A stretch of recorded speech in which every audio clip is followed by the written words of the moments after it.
Thanks, Guria. Good morning from my side.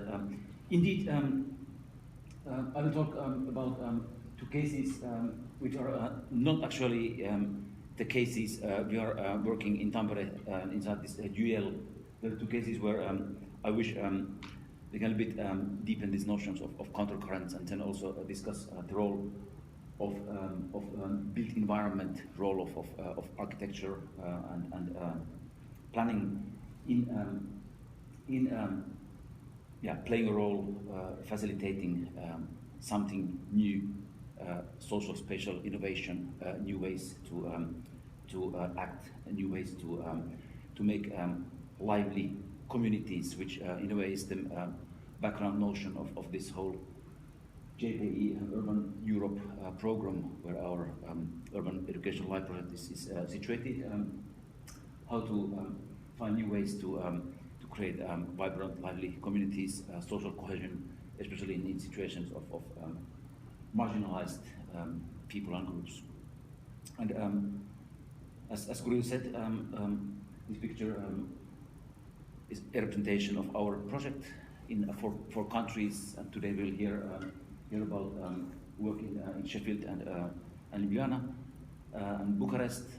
In Finland, we have been working with the city of Salo, which is the former Nokia town. After Nokia's collapse, also the small town of Salo collapsed, so it's one of the crisis towns of Finland still today. And right now, when we are sitting here on Sunday morning, it's Sunday late afternoon in Finland, and my students are probably right now walking out from bus to the city of Salo. And Jens Brandt, our collaborator and active member of the team, is probably welcoming my students right now. So they start a special base camp week in Salo just this afternoon in Finland. Probably in next AAG, we could bring those results. We have been working in Salo with a local high school already, and with some parts of the city itself, also with some NGOs. So there is some preliminary work done in Salo in trying to kind of invite and engage especially high school students, and through them also other parts of that small community, to rethink what is Salo, what is the future of Salo, what could be done in new ways. I think it's a good example of the whole aim of our project. University takes a new role, students, teachers take a new role. We go to a place and we do one-to-one action. So that's I think quite crucial. We try to fight abstractions, do one-to-one. In Salo, we are using an empty shopping mall just in the very heart. There's a whole shopping mall empty, and we got the whole shopping mall. So the shopping mall is the base camp of Salo. But as said, it's kind of foretaste for next AAG from the Tampere side. As Grui already said, okay, urbanization being growth phenomenon, but it's also a very uneven process, and uneven process being old Gramscian notion of critical theory. There's always structurally linked dimensions of shrinkage, abandonment, alongside with the moments of growth and development. And this notion of countercurrents of urbanization, it's a pity that our audience is so small, but still it's good audience, and I would like to, in the discussion phase, go to that. We got a critique from the Finnish Academy, and one of those critique points was that this notion of countercurrent of urbanization, which we liked, and we thought this is quite a good way to describe this differential situation, because we are not only talking about shrinking cities, we are talking about Mexico City, we are talking about maybe London, we are talking about Barcelona, for example. They're not shrinking cities, but inside those metropolises that might be growing, that might be developing, there are pockets of something else, pockets of marginalization, pockets of abandonment, and so forth. And these two cases I will discuss today in my talk are examples of such situation: Helsinki and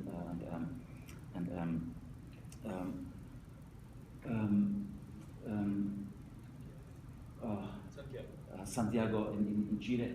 They are not shrinking cities, but because of very specific reasons, there is a differential situation which could be grasped by this notion of countercurrent of urbanization. Good. It's interesting, but it's a question. In our theoretical frame, we are very much looking for qualitatively new phenomena, new approaches, new ways to deal with urban questions, new ways to deal with I said, questions of social cohesion, spatial equity, and so forth. And there is a theoretical discourse around these themes. Mike Batty, working in London, has been one of the persons to say that in kind of numerical terms, in numbers and percentages, urbanization, well, it cannot go over 100%. And in many of them, developed societies in Europe, also in Latin America, the urbanization rate is 89, 90, 91, 93, even in some cases. In that sense, urbanization has a limit as a process, and this growth cannot continue forever in some sense. But he has been making the point that it's actually quite uncertain what's happening to cities in the coming decades. In that sense, it also might be that the release is countercurrent in the sense that people make other choices, and of course in Europe especially, because the whole demography of Europe is not so growing. There are many examples of that. So there is a uncertainty in the quantitative sense of urbanization, many risks, and we are seeing quite diverse futures in coming few decades. But the interesting question is the qualitative change from industrial to urban society. That's of course a discourse that comes from Lehtovuori and has been expanded by many other authors. But I think it's quite interesting that these ideas were presented in late 60s and early 70s. It's 50 years ago. It's quite a while ago. And at that time, Lehtovuori, for example, was saying that yes, we are having this blind field of systemic change. We don't really see through the change from industrial to something else, to a new society. Now, after 50 years, I think we are in a much different position. We already can say much more about what is the new society after the industrial phase, and what are the qualitative changes that characterize our current and emerging society, which basically where the logics of work, adding value, the important issues are different. It's not anymore the industrial society system where there is mass production, adding value. There is public consumption of that in housing and infrastructure. There is question of leisure to ensure reproduction of labor, and then this traffic, this whole spatial program, something else, a new set of questions and a new spatial logic is emerging that is important for the emerging society, and again for the vibrancy, for the liveliness, for the high quality equity of urban communities today. Something of that we are studying in our project could be mentioned or referred to as social spatial innovations, for example. Good. To the two cases, here is a journal. We did a small article. It starts from page 68, which which describes these two cases. Remodelación San Borja in the city center of Santiago, Chile, and then Eastern Pasila in Helsinki, which is also quite central, not exactly in the city center, but central part of Helsinki.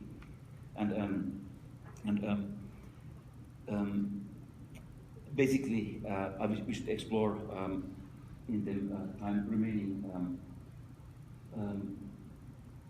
how certain shattering of them vision behind these projects. Both are modernistic projects,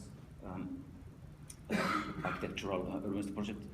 How certain shattering of the original vision, which of course is industrial era vision. It's a vision of good organization of the industrial society and city. How that is creating exactly these moments of abandonment, moments of decline, moments of emptiness and under-definition, and how that is opening possibilities for something new, something interesting, and something relevant for the contemporary society and city. Here are two pictures of those cases: concrete, high-rise, and then this notion of split level, separating transport in the structuralistic 60s fashion is also representative of both cases.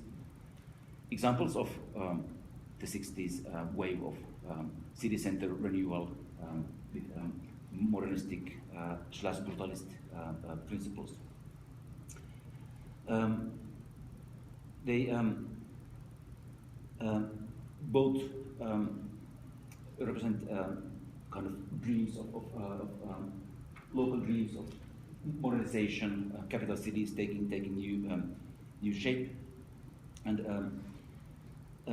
in both cases, this vision was not really fully realized. These projects were cut half or stopped because of local reasons. In Chile, then regime change, the military coup stopped this funding for public housing programs like this. In Finland, basically, architectural fashion changed, and very soon, in early 70s, planners architects realized that this type of vision of split level, strict modernism is not what we want, and something softer, something more postmodern came in place. So only a small part of the original project was realized.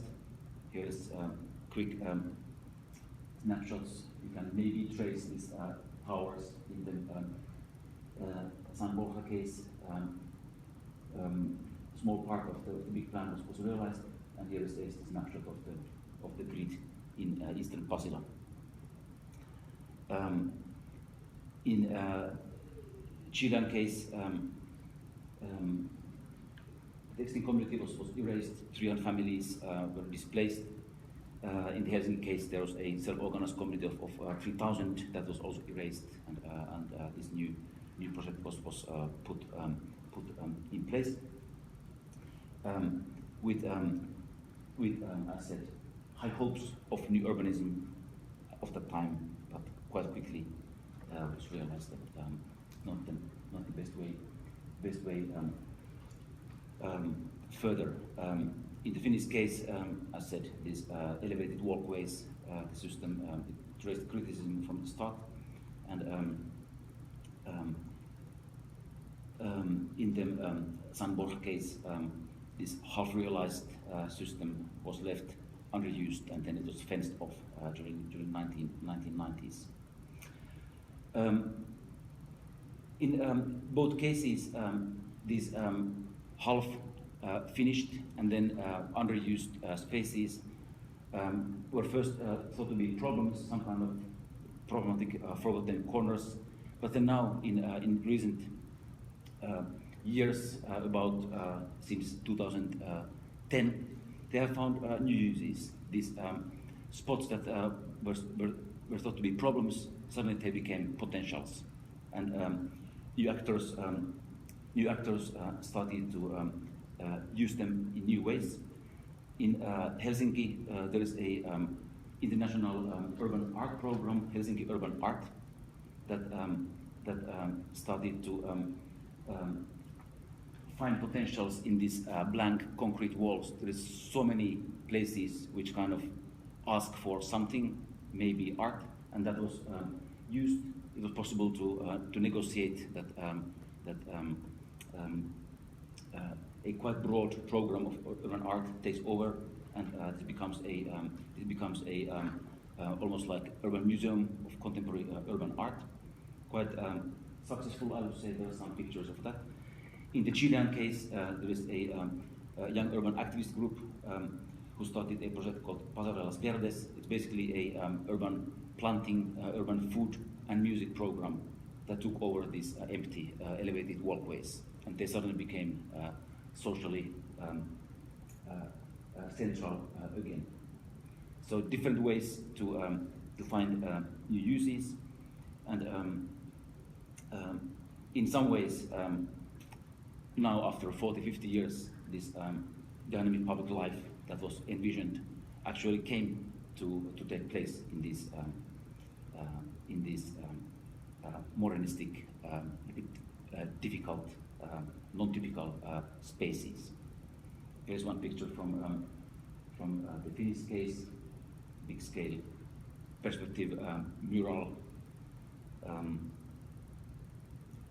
Here's overview of the Chilean case, this event taking place on the elevated walkway. And in some way, these elevated walkways, the very strict architectural approach, they have become contemporary cultural social spaces, and in some way, these ruptures, there is a debate about what is the heritage of modernistic architecture, that maybe the rupture is the heritage of that. But those ruptures have become powerful in making something new and unexpected to happen. And maybe this kind of observation could be valuable in other cases. It's not quite a big heritage protection issue, this 60s, 70s architecture. These environments are not valued high often, and they are either reshaped or taken down in very many places. Also, in an interesting way, this revisiting of those spaces now tells about them. There's something about them, maybe possibilities of social transformation that was actually the original aim at the time, but was not really realized in the original situation.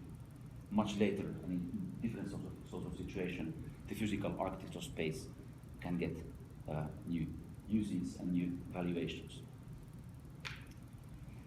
Failure created loose spaces, and these loose spaces are reappropriated now in such a way that the predefined agencies of different social groups, in the Chilean case, marginalized community, in the Helsinki case, artists who were pushed out still very recently, are being able to get new roles.